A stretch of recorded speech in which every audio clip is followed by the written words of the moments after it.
हाँ, अगले टॉपिक में देखें कि धात्विक चालक में वैद्युत आवेश का संचरण, यानी किसी धातु के चालक में किस प्रकार आवेश चलता है। तो यहाँ चित्र के माध्यम से इसको समझाया गया है। इसको समझें कि यह एक पहला वाला चित्र जिसमें ई एब्सेंट लिखा है। यहाँ देखें, इसमें कोई वैद्युत क्षेत्र नहीं लगा है।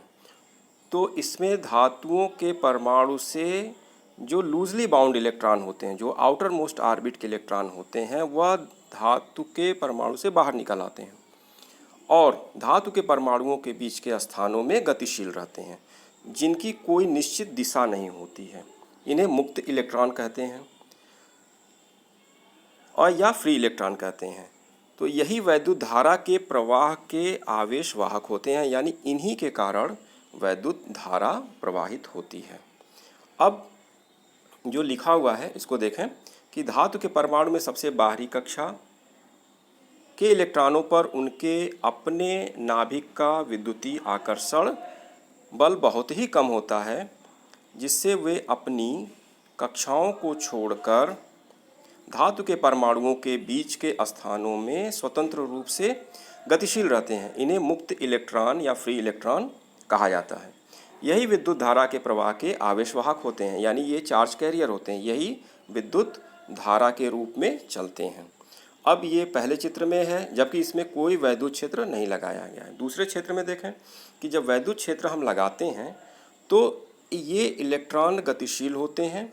किधर की तरफ? इलेक्ट्रॉन किधर की तरफ जाएगा? हाई पोटेंशियल की तरफ, यानी जिधर धन आवेश, यानी जिधर धन का पॉइंट होगा उधर की तरफ ये गतिशील होना शुरू करेंगे, ये मुक्त इलेक्ट्रॉन।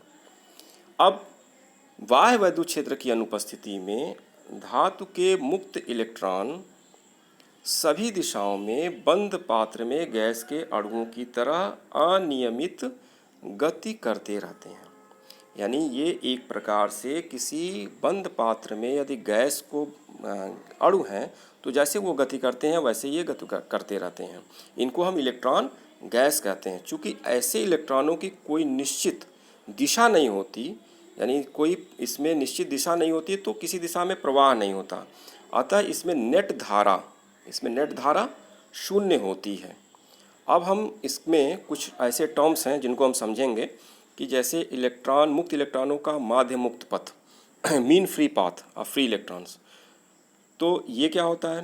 किसी मुक्त इलेक्ट्रॉन द्वारा दो क्रमागत टक्करों के बीच, टक्कर किससे होंगे? आयन से, चली गई माध्य दूरी को इलेक्ट्रॉन का माध्य मुक्त पथ, मीन फ्री पाथ कहते हैं। श्रांति काल क्या है? Relaxation time.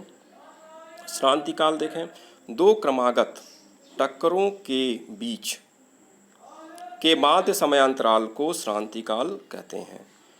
चूँकि मुक्त इलेक्ट्रॉनों की गति की दिशा प्रत्येक टक्कर के बाद बदल जाती है, अतः सभी इलेक्ट्रॉनों का औसत ऊष्मीय वेग शून्य रहता है।